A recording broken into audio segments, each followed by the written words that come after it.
Iyi ni Kiyana TV show nk'uko mubizi, kanda subscribe kugira ngo ujye ubona andi makuru agiye atandukanye. Rero inkuru tubagezaho uyu munsi nibwo Gafaranga yasomewe ku rukiko rwa Gasabo nk'uko yari yaraburaniye mbere ku rukiko rwa Nyamata, ariko ajurira ku rukiko rwa Gasabo. So rero uyu munsi nibwo yasomewe.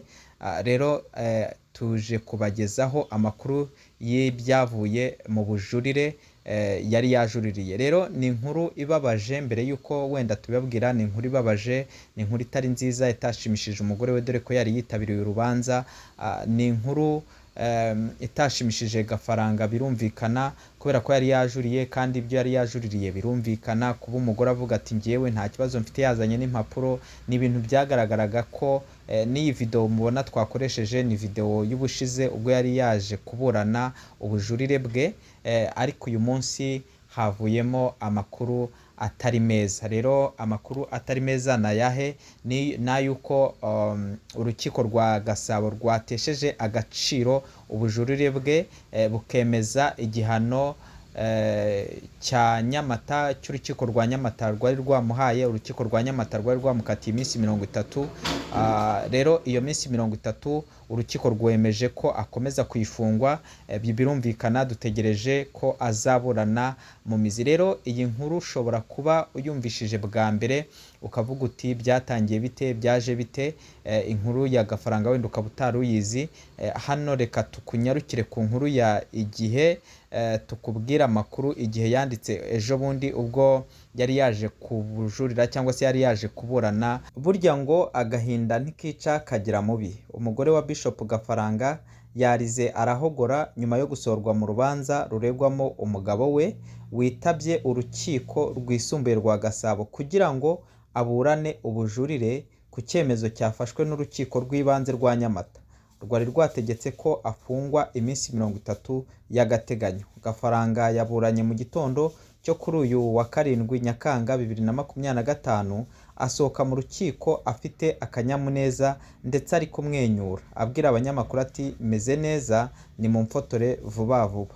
Uyu mugabo kandi yanagize umwanya wo gusuhuza abanyamakuru baraho mbere yo gusubira mu modoka yamuzanye ku rukiko.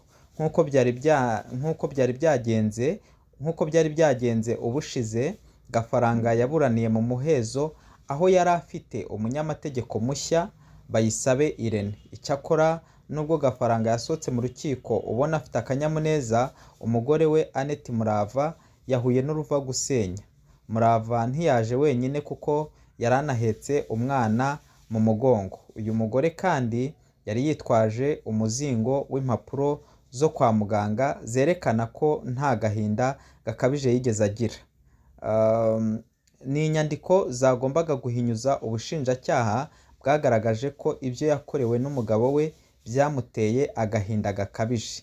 Icyakora akigera mu rukiko yamenyeshejwe ko adakenewe mu rubanza, ahita asohorwa.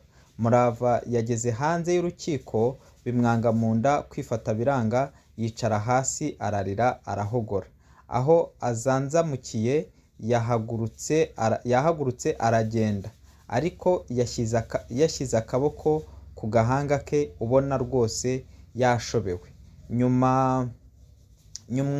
Nyuma y'umwanya baburana mu muhezo, urukiko rwisumbuye rwa Gasabo rwanzuye ko ruzasoma umwanzuro warwo ku wa 11 Nyakanga 2025. Gafaranga ashinjwa ihohoterwa rishingiye ku gitsina, gukubita no gukomeretsa, ndetse no guhoza ku nkeke uwo bashyingiranwe. Birumvikana, ni ibintu bitoroshye, ni n'amakuru ababaje cyane, ariko ahangaha umuntu ashobora kwibaza akavuga se ni igiki cyihishe inyuma y'urubanza rwa Gafaranga.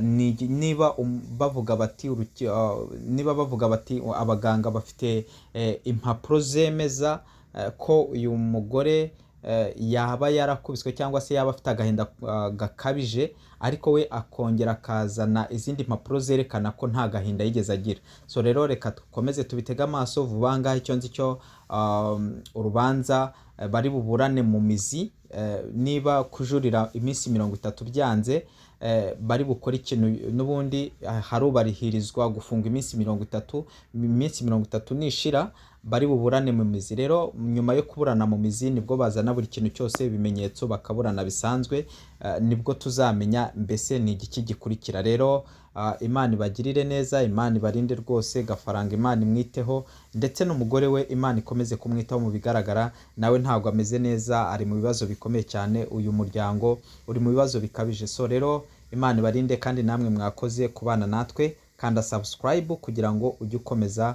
gukurikira amakuru yacu. Muhezagirwe cyane.